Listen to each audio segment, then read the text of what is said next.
Is that what you said? All right. Hello. Welcome back to the Blockument. Right.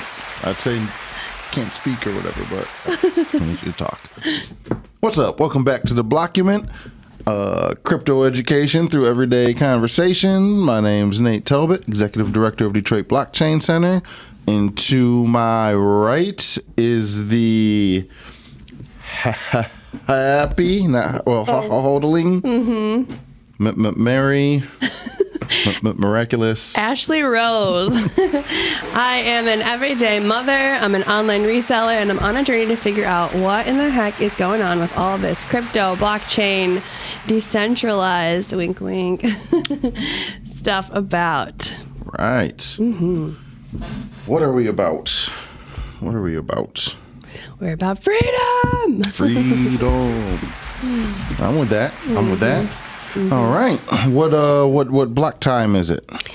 The block height for this particular moment is 821,630. The block size is 1.76 megabytes. That is made up of 4,800 transactions. The total fees and subsidies are 9.875 Bitcoin, which equals 413,226 USD. All the right. winners of that beautiful sum of moolah is Antpool. Antpool. Congratulations, Antpool. They actually got something in their block. They've been producing a lot of empty blocks as of late. I wonder why. I don't know. Someone didn't show up for work or what? Yeah, getting lazy or stuff them blocks. Actually, this blocks have been pretty full. I don't know. As you were reading the total subsidy and fees, if you sort of peeped how high that was comparative to past shows, our past several blocks, we're looking at this one right here, 3.625 in just fees. Yeah, look at that. So the question has been always, as the block subsidy reduces, will the fees make up for it? Well, we're trending that way, it looks like. Yes, and this is the huge roaring debate on in the Bitcoin circles right now. Because why are we trending this way? Is it those thingies? What are they called? I always mess it up. I want to call them oracles, but they're ordinals. Ordinals, inscriptions, and BTC stamps. BTC all different stamps? ways. Yeah, they're all different ways of shoving JPEGs. Don't know what that is. But right there. On the chain, and they're paying very high fees to get there. Well, good for them. Good for them. Some people would argue, but horrible for the network. Really? But I thought that's the point. They want to have more fees. Well, some people feel like we want to have more fees, but we want fees the way we want them, not the way you want to pay them. So, that's the great debate of permissionlessness. Yeah. Who gets to decide what's spammy and what's not? Yep. Unfortunately, that's not what we're talking about today, though, is it? It is not. No. Today we are talking about why do we need decentralized IDs? Okay. All right. Yep. And probably what are they as well? Because question mark. Okay. Yep. I'm waiting for the answer. Well, my first initial thought is so that we own our ID as opposed to asking the government for permission to use our ID, I guess. Okay. Or maybe to also if we own our ID, maybe we don't need to have passwords anymore. Also interesting. So we don't have to keep making a new password all the time. It's just oh, it's me. I'm logging in with my decentralized ID, and it is what it is. Well, on that point, people will always find themselves in a situation where they lose or have their password stolen. So if your ID is your password and your ID is stolen, does that mean you could never reset your password? No, never is a strong word, but they could also steal, like, if they have your password, the odds are your password's the same or similar to many other things, such as like your email, your other socials, whatever it is. I'm very confused. Not mine. I've most people I talk to, that's the case. That's why they all end up hacked. Yeah, mine are not either, so don't try, okay? Yeah, I would say passwords isn't the way to go for that. It's the same reason why you probably don't want biometric passwords. Everyone gets excited about like the eye scan, but again, if somebody steals your eye scan, you can't change your eyes. Wait, I thought you were going to say someone steals your eyes. You said eye scan? Well, yeah, hopefully nobody's stealing your eyes. Your password isn't your problem if somebody stole your eye, right? Like some Marvel movie or something. Yeah. But no. Oh, you're saying like the information in the database for your eye. Yeah, in all those high-tech movies, right, where people are using like their handprints or face scans as the password instead of some code. Mm-hmm. It's convenient, but the problem with that is, what if somebody, like we have 3D printing, you have high-end ways, you could steal somebody's face. Your face is public information every time you walk out the house. So theoretically, it's not that hard to steal somebody's face, and it won't take too long for somebody to figure out how to replicate your eye scan and trick the computer. And once that happens, well, I guess you can't change your eye. Yeah. You can always change a password. You can always change a 6-digit code. You can't change your biometrics.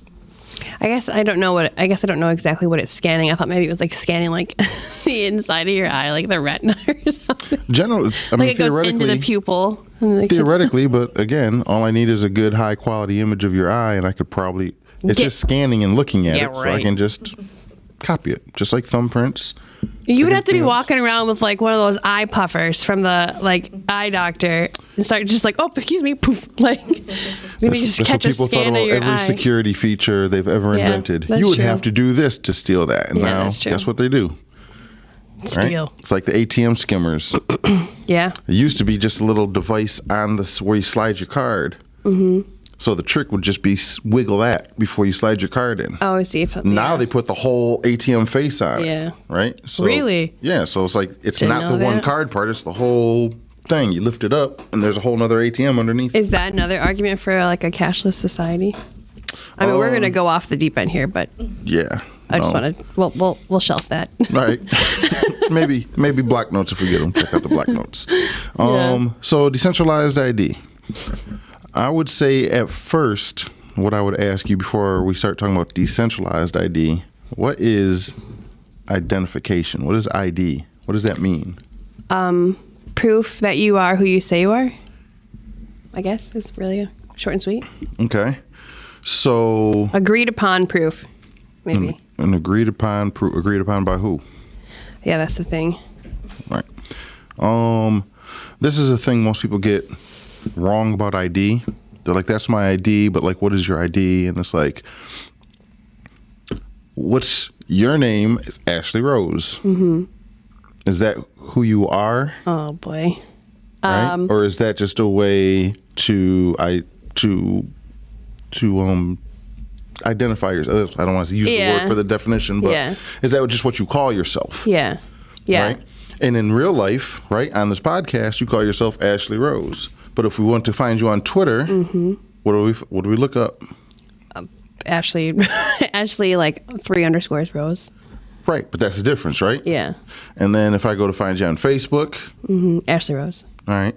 So, and then there's all your anonymous accounts that you're not going to tell us because you don't want us to know. But so you're not your name is the argument of that, right? Yeah. You are not your name. Right. Are you your license or state ID? Well, not to me. No, because that doesn't represent who you are, right? Yeah. You're more than any identifier, which is the ultimate point. Yeah. So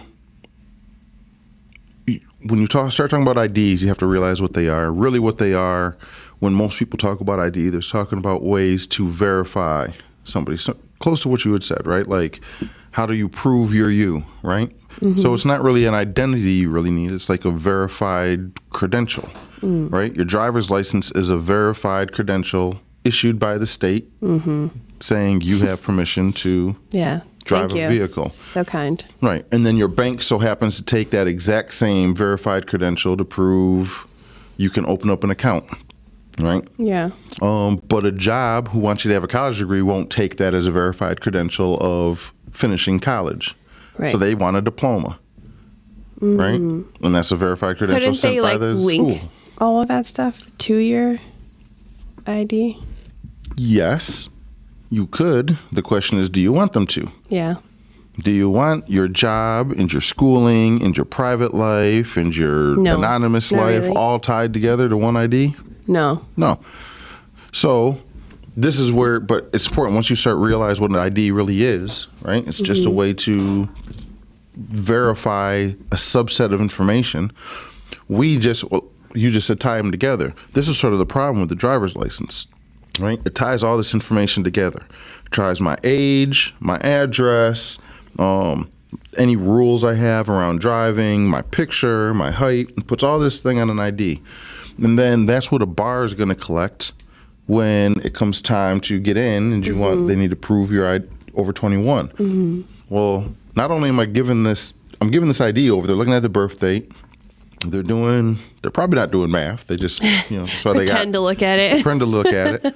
But they're like, but now they also see that all they need to know is I am over 21. They don't know, Right. need to know if I'm 22, if I'm 37. Right. They definitely don't need to know where I live. Right? So they need to know the age and potentially that the ID I'm giving them is actually mine. I didn't borrow Yeah, or and not steal somebody expired. else's, right? So we give them too much information. We often give everybody way too much information. A bank, you open up a bank account, they want to know everything about you. You're telling them your grandparents' maiden name, Yeah. right? Yes. Just so they can hold your money, right? Now, government makes them do that. But again, we're giving too much information. So the idea of putting everything an idea would be, what if we could take the IDs and put them to, you could stack it with the information you need stacked, right? And only the information you want to make publicly available becomes publicly available, right? Some of these things would be things that you just make up, like your Twitter handle, X handle, whatever, right? Some of these things would be verified credentials, like a college degree or your state issued birth certificate, because the state needs to Acknowledge you're alive. that you've been born, or I guess you Yeah. just haven't really been born, and same thing. Doesn't matter how dead you are. If the state hasn't said you're dead, you're still alive, I guess. That's Right? facts. So you need a way, if you had a way to put some of these things, the ones you want, and then expose only the information you want, that would be ideal, right? When you go to the doctor's office, I don't have to tell them everything necessarily. I can just tell them what they need to know for this. And when I go to a bar, all they have to do is see, all right, this person is over 21. I have no idea how old they are, but they're not under 21. But then how do you do that without making a database that's just a huge honeypot that someplace has to know all the real information? Yeah. Right? So now you have this honey base, or a honeypot, I should say. I like honey base better. You have this honeypot of information, and now you got to worry about somebody. It's huge, value right there. I Yeah. can steal everybody's everything, which is the problem we have now with banks and credit card companies and stores, and everybody has all this information about us. And, people's lives can get ruined. So you definitely don't want to do it in a centralized way. So now you have the idea of decentralized IDs. Just like we have decentralized money, what if we had decentralized IDs? And then the argument comes, everything I just said, is it worth it? Do you need to have that? Do you not need to have it? What's the real benefits? Well, the first thing I think of is I'm trying to picture what does decentralized ID look like? Like when you think about decentralized money, I'm trying to make a parallel there. Would it be Well, then that would be an open source. Would that be open source? It's confusing. It's like breaking my brain right now because, like, okay, money is like an open source ledger. Anybody has access to see the information. But if you're trying to do decentralized ID for privacy, it can't be open source, can it? Or is it just like open source, just the software that holds it? You got a point. It's hurting my head. So this becomes where the actual debates start really coming in, right? Sounds like a good idea. How do you do it? Yeah. Right? For the reasons you're mentioning, and there are a lot of different platforms out there trying different things. Some people think NFTs are the solution. Okay. I don't think so. Yeah. But there is the concept of tying your ID to an NFT because theoretically, right, your ID would be a non-fungible thing. Your ID should be unique to you, or it's not really accurate as an ID. Right. But there are problems with that because of what you just said. Ethereum, which is where most NFTs live, besides nowadays Bitcoin, both of which are open public systems. Right.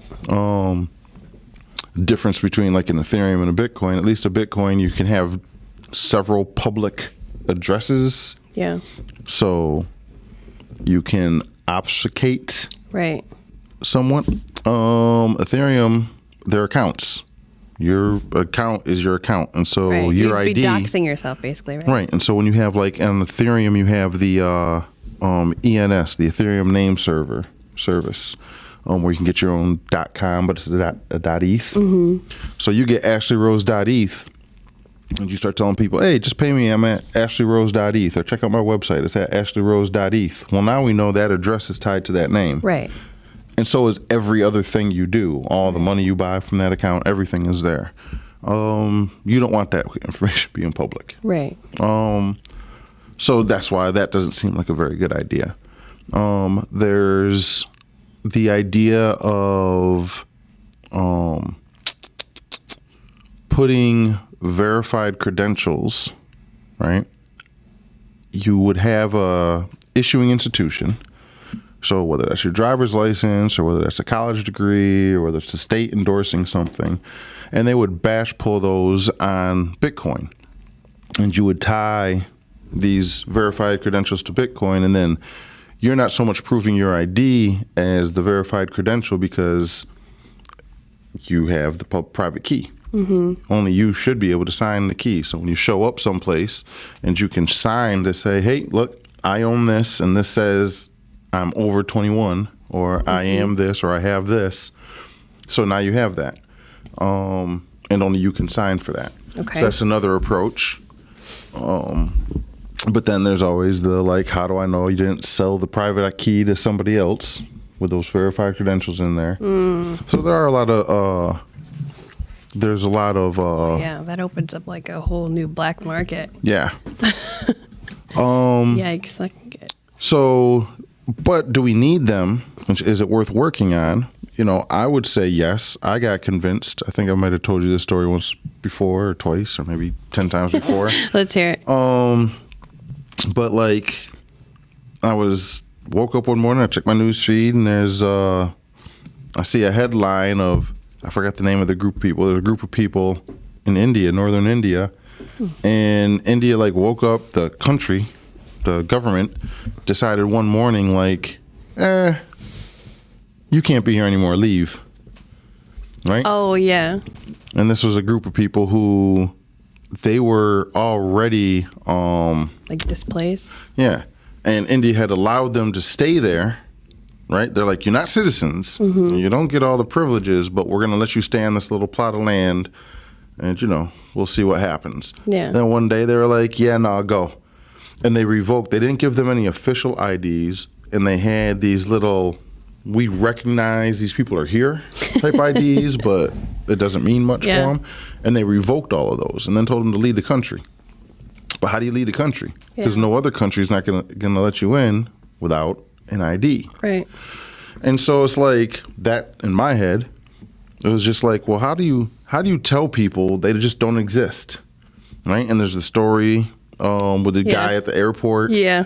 Right? His country just up and vanished between his flight. Yeah, like while he was traveling. While he was traveling, lands and be like, we can't let you in. This passport's no good. And he's like, all right, well, I'll go home then. He's like, no.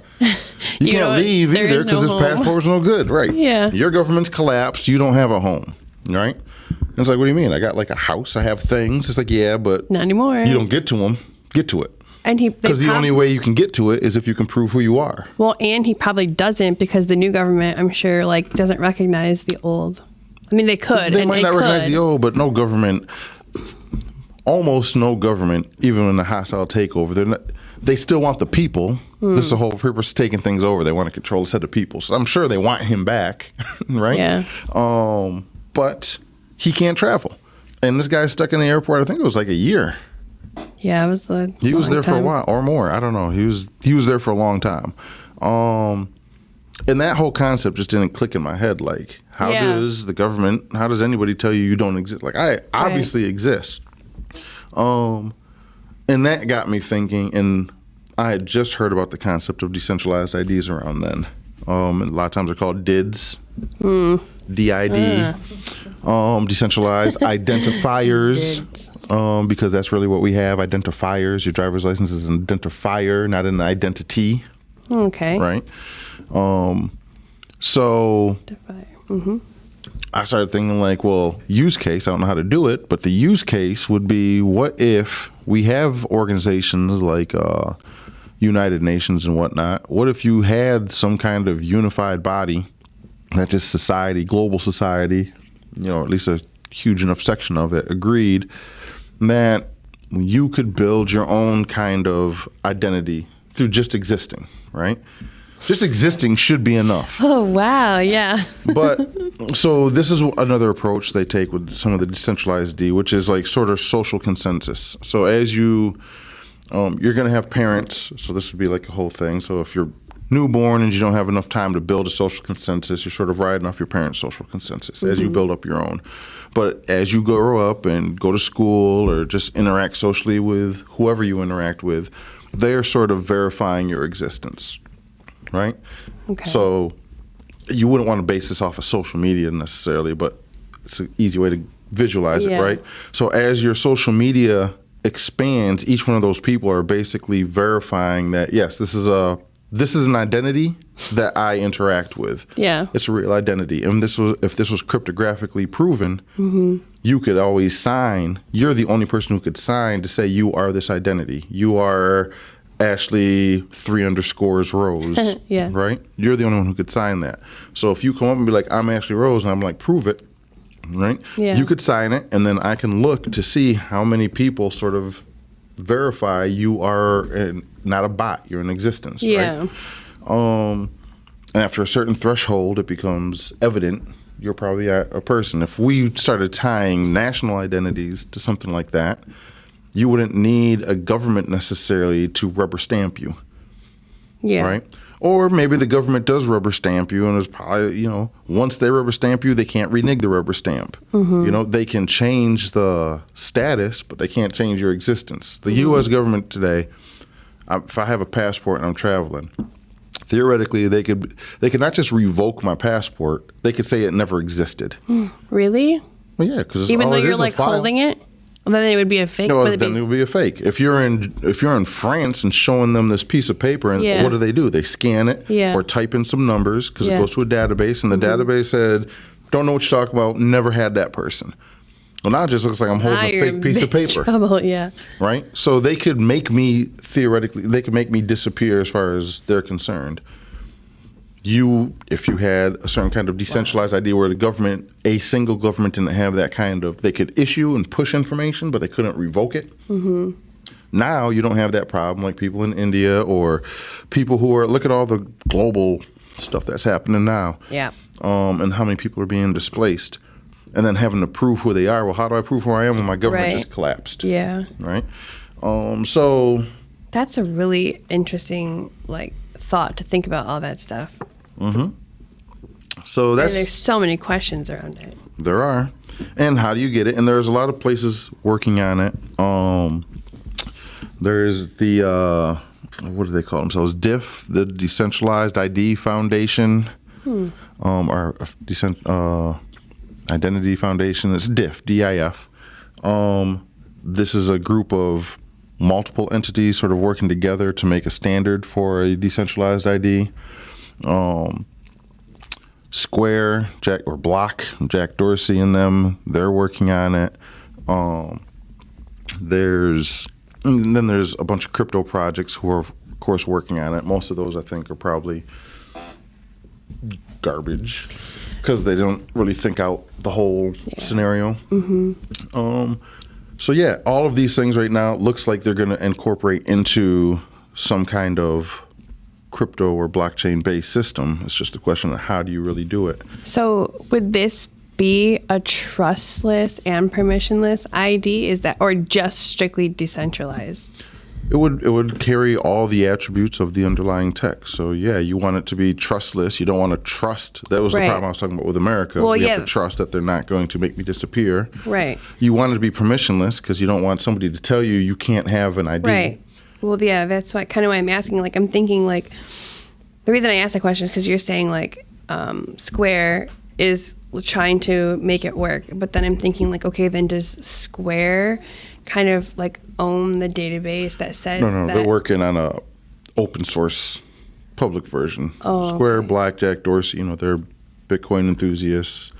And so while they are themselves a centralized entity, they're working on public goods type stuff when it comes to Bitcoin, or doing things in a sort of a decentralized peer-to-peer way. But then, as they're working on it, it would be in their interest because that way, as a company, if you could figure out how to do that, I used to work on like websites and stuff for clients. And I remember a time when people didn't even want to put in their PayPal, like they wouldn't put credit card information on PayPal. Right. If you're old enough, you remember that time. Like, you want me to put my credit card where? No. I still ran into those people. Yeah. But on the company's behalf, the clients I was building sites for, the problem they would have is like, look, if you want to accept credit cards, you got to take the credit card number, you got to take the person's name, their address, and then you got to store it. That means you got to be responsible for the security of it. Because if somebody comes and steals one of your customers' credit card information, you're going to be on the hook for that. Right. This is how PayPal and Stripe and all them set up, because now they'll be that payment processor. They'll take that responsibility off. But I was on their laps. Right. And we see these places get hacked all the time. Go to Have I Been Pawned, right? You know about Have I Been Pawned? No. Oh, man. Throw it up on the screen. Let's throw it on the screen. Have I been... Oh, my gosh. Are we going to live check if I've been pawned? We can, but to do that, we would have to type in your password. Oh, no. Let's not do that. We don't want to do that. I think I have, because I get actually an alert on my, like, bank that tells me I've got a security alert, and I don't do anything about it. Yep. So you want to go to Have I Been Pawned. It's a great site. Mm-hmm. And well, here's the thing. You got to trust them. Uh-huh. Oh, yeah. Oh, yeah, because you're putting in your password. Well, you can, but like here you would put in an email address, right? Okay. And then your what password? it's going to do... Well, there's a couple ways you could do it, right? So what they're going to do is look up like your email, or if you want to look up like your password, you would put in like your password. They might have a version of this where you can download it so you can run it locally without being connected to the internet, so you're not giving them your password. Yeah, okay. Because never put your password into some place that says, what is your password? And it's not the site you're trying to log into. Yeah, the URL is different. I did that the other day. Right. So they got me. You type your password in here, though, and then it hashes it like it would be hashed. There's some standard ways to hash a password. And it just looks to see if it has been found in any leak, right? If you have an iPhone now, your iPhones even do it, probably Android. There's in your settings on your phone, you can go into it, and it'll look. Because you know how you can store your passwords? Yeah. You can store your passwords, and it'll be like, you might want to change that password because it's like in 32 different hacks. Yeah, it told me that. So change your password. Nah. And don't just add a 1 after it. Yeah. So, I don't know how I'm talking about this, but this is... these are the ways. Decentralized ID, that's one of the Yeah. use cases for it. The other big area for a decentralized ID beyond human identity is machine identity, right? And so one of the best use cases I can think of as we push towards wanting autonomous vehicles. So you're driving down the street in your autonomous vehicle, and there's a car next to you, and you need to turn left, and it's to your left. Now, you're not doing anything, right? Normally, you would steer and look, and when you see nobody's there, Right. cars don't have eyes, they have computers, and they can be lied to. So how do you know there's not somebody who's maliciously on the roof someplace pointing at your car and telling your car, no, there's nobody to the left of you, go ahead and turn. And then it does it and smashes right into another vehicle, right? So an idea of doing decentralized IDs on something like a car is when a car comes off the line, they already have a unique number. That's your VIN, right? Every car has a unique identifier. So in a batch, let's say Ford could take their a huge batch of everything that just came off the line. They could put it in one transaction, tie it into Bitcoin. You can sort of think of like how ordinals work, that concept. It's different, but it's similar. You could batch that, and now only that car could sign, right? The computer of that car can sign a cryptographic proof to let it know, like, yeah, this is really me. So when your cars are driving and you go to turn left, it sees another car. It's like, are you really there? And only that car can sign and say, yes, I'm here, I've moved, right? This can be part of the sensing thing. So now somebody can't just beam out. If you go on YouTube, you're going to find people who hack cars all day. Oh, my gosh. Right? They're hacking Teslas. They're doing all of this stuff. For real? Yeah, and it's not exceptionally hard, right? That sucks. You could probably spend a few months on some free computer coding and black hat hacker YouTube. Wow. All YouTube stuff. Like, you don't got to go sift the dark webs to So find you this could just type in information out. black hat hacker on YouTube and find some cool stuff? Well, yeah, there's a few channels out there who, for informational purposes only, show you how hackers work, how you can sniff Wi-Fi signals and all that stuff. I'll write this down. And it's good to know because you want to know how people are going to try to steal from you so you can protect against you. That's exactly why I would look it up. Right. No other nefarious reasons. To protect myself. Yeah, from being broke. Yeah, wait, who said that? There's a lot of reasons beyond just human identity things. It is true. It's like with the job, even with the people. You remember when social media was really blowing up in the early 2010s, right? In the teens. People were applying for jobs, and jobs would just take your name and go look up your information on Facebook and see all your party pictures. Yeah. And be like, no, people were losing, and still today lose their jobs because of what they post on social media. I'm not even talking about the cancelable stuff. Right. All right, and the woke whole thing. I'm just talking about like, we see you like to party. Yeah. And I just don't like people who drink, so I'm not hiring you. Or like swear words. Or I don't like the words you said. So you want a way to be able to have an identity, right? That can't necessarily be tied back to you unless you want it to be tied back to you. And that's sort of the purpose of all of it. I don't know if I got more to say on it. That's it. Well, when you say like signing like for your identity, like what exactly does that mean? Like I'm like me, or like I feel like the average person might think that you mean like a signature or like or like a password. When you anybody what does listening that to mean? this probably has a very loose, at least, concept of sending some kind of crypto from my wallet to your wallet, right? To do that, when you open up your wallet and you hit send, what you're really doing, you're not sending anything. That's not how blockchains work, right? You never really send anything. You're just signing a signature saying, I no longer want possession of this amount of coins. I want Ashlee to have possession of this amount of coins. So when you hit send, you're really hitting sign. Right. It's just signing a digital cryptographic signature based off of your private key that only you know. So only you can push the button and it makes sense, right? That's signing. Sometimes you sign because you want to send a transaction.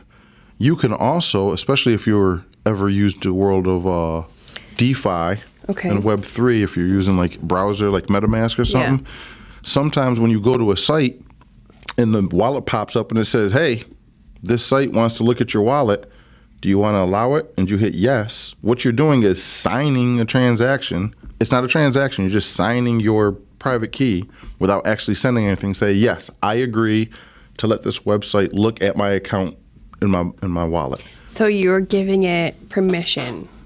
Yes. So would it be similar to like when you got like a DocuSign or something like that and you type in? No, it's like when I look, I'm assuming your phone has a passcode lock on it or something, right? Mm-hmm. When you pop in those 6 digits or the password, you're signing. You're signing an encrypted signature. Right, but the part that I struggle with is like, I'm not typing something in to sign it. I'm just clicking this button. That is the signing it, because only. First of all, right, so get the concept of signing. It's not like you're signing a check. Okay. When you're saying signing, it just means you're authorizing this process, right? Mm-hmm. And the way these cryptographic signatures work, that private key sits on that device. Whatever device you're using, that's where your private key has to be. So it's just like loaded in there, ready to go. It's loaded in there. It's not like you shouldn't be storing it in like some cloud-based thing. So if you're using a Bitcoin wallet or a MetaMask wallet or something on your phone, right? Your private key, those 12 words that represent your private key, that's sitting locally on your phone, only on your phone. There's no place else that has it. That's why nobody can help you recover it. It's only on your phone. If you lose your phone, you lose your key, unless you wrote the words down elsewhere, right? So then, like for it to be like in the Tesla scenario, it would be sitting locally in the Tesla. It would be in the Tesla, in the hardware of the Tesla. And when it does something and it hits that OK thing, only it can sign it, unless you've leaked the password. So in that scenario where someone's trying to hijack the car, and the car needs to sign before it can turn left. Well, you'd have a couple signatures, right? I don't want to make this too complex in the idea, but if I'm an attacker and I want to make your car turn left, right, then what the car would do is have its own private key. It wouldn't accept the signal from the hacker. It would only accept the signal from the driver, who's the only person who knows the private key. Because the hacker... Which would be like their start button. Is that because the hacker is unable to sign? Correct. And so then the car is like, no, I'm not signing that. Yeah, that's not valid. Okay. Just like if I tried to spend your Bitcoin, I can't. Right. I don't know your private key. It doesn't matter. Bitcoin doesn't care what I tell it, what lie I tell it. All it cares about is sign it. Sign it and I'll do it. If you can't sign it, I don't care. Nothing else matters. And then if you're trying to fool another car, if I want to fool your wallet into thinking I sent it money or something, again, you can still verify. You can ask me to verify and sign the thing. So just like with the car turning, how does it know it's getting proper information? Well, when the other car says, hey, go ahead and turn, it's just checking the blockchain and seeing, is this a legitimate signature? Just like when you send me Bitcoin, I'm not just saying like, oh, cool, I got it. What my wallet's really doing, especially if you're running your own node, if you have your own copy of it, it's checking the history of what you sent. Can you send this? Do you have it? Did the person who sent it to you have it? Did the person who sent it to them have it? And it's essentially checking the whole thing back to the Coinbase when the Bitcoin was invented. So it's an exceptionally fast record-keeping checker. You've just described a blockchain. I know, that's why you like call me crazy, but I'm having like a light bulb moment here, even though like you've literally told me this stuff like no less than 1,000 times. Yeah, that is a blockchain. It is just define how depending on how you define it, extremely fast. Yeah. It's just a ledger of records. It's a history, right? That's why they call it a time chain, where you can look into the past and verify. It's unchangeable, immutable past. Yeah. No, there's a lot of like dings and buzzers going off in my head right now. There you go. That's so interesting. Okay, so now in regards to decentralized ID, now I kind of understand. Like, once you're born, okay, that cannot be changed. This person has been born. Right. And they can never be unborn unless they die. Right. But even that, they still were born. They were still born. And if they can show up and prove, and theoretically they'd be the ones that could sign to prove it, so the key should die with them. But then this is where social consensus, I mean, this is why you can't, again, for any crypto system, right, that's any kind of reasonably decentralized, when people are like, well, I can just copy and paste it. It's infinite money because I can copy and paste Bitcoin. Mm-hmm. Yes, you can copy and paste the code. But the record, like the blockchain, the account of records. You can copy and paste that. But maybe, but the consensus of the record will be like, you copied and pasted this, it's on here double, one of you is wrong. And then you follow the trail back and find out who was correct? No, it's not even that complicated. It's you can copy and paste the code. Okay. You can't copy and paste the network. Why is Facebook still a thing? Because while you have people who have made better social media platforms, mm-hmm. or people who have made the exact same social media platform and just changed the name of it, you can't copy and paste the users. The record of the activity that has gone on. Right. And so with a Bitcoin network, an Ethereum network, and a Monero network, all of these networks, you can copy and paste the code. You can't copy and paste the users, and the users have to agree on the code they're running. So I copy, paste Bitcoin. This has happened hundreds of times. Mm-hmm. And then they're like, well, this is Bitcoin, but it's better because the blocks are bigger.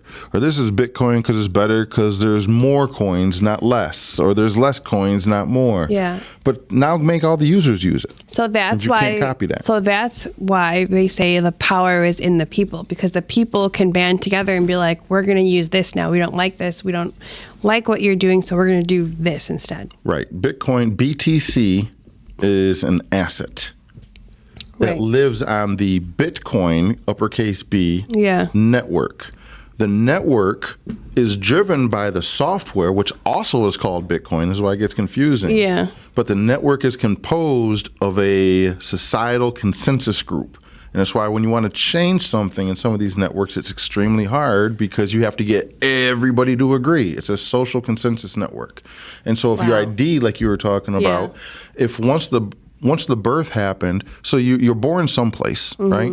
And you typically don't give birth to yourself. So there's at least one witness. Right. Right? So somebody can attest that this person was born. So, you have a baby, you as the mother attest that the baby is born. Mm-hmm. The government that you live in maybe, or some societal thing will come by and verify that attestation, mm-hmm. right? Like you're like, hey, a baby was born. The government will be like, yeah, we sent somebody and looked at it. Or we had a rep, like the nurse. This is how birth certificates work, right? Yeah. The doctors and nurse who sign are representatives of the state, right? And they're like, all right, we witnessed that this person was really born. We witnessed that this mother, mm-hmm. The baby came directly out of her, so it's probably hers. And then the mother's attesting that this guy is the dad. Yeah. And I'm attesting as a witness. And then you basically are just putting that on a chain so it can't be taken away. Now it's immutable. That birth is now forever. And so the one thing I see that solving anything is, again, the refugee issue. And somebody comes and hits your border and is like, hey, I'm from here. I need to leave. They can tell whatever story, but what the one thing any receiving government body can do is look on chain and be like, well, they signed the signature, mm-hmm. right? So at least they know the signature. We know that much. And we know this person was born there at this time and whatever. Now, they might want to do more verification than that, but at least you have a base. Yeah. Today, if your birthing government says you don't exist, you don't exist. Right. You got nothing. So how do we make this more robust and work? I don't know, because I'm not an engineer, but I do know there are a bunch of engineers working on it. We did a meetup. This was a couple years ago. I'll link to it in the description. I had a couple people, some from Ford, one that at the time was working with Microsoft. Now he works with the Block. And we talked about all this, decentralized IDs, how they work, verified credentials, what they are. So I'll link that. That's a really good discussion. Of course, Andreas Antonopoulos, as most things, has a excellent talk on identity, like identity, identifiers, attestations, and breaking that down as part of a larger speech, but I'll link to that.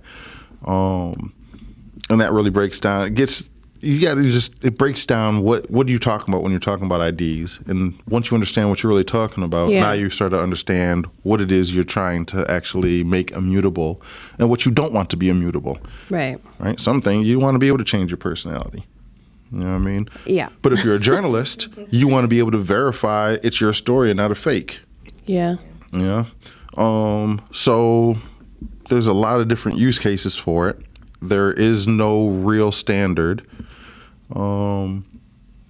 But they're working on it. Yeah. And we'll have one soon enough. How would we start something like this? Because, like, it sounds like the best option would be to have it all start at everyone's birth. Well, guess what? I was already born.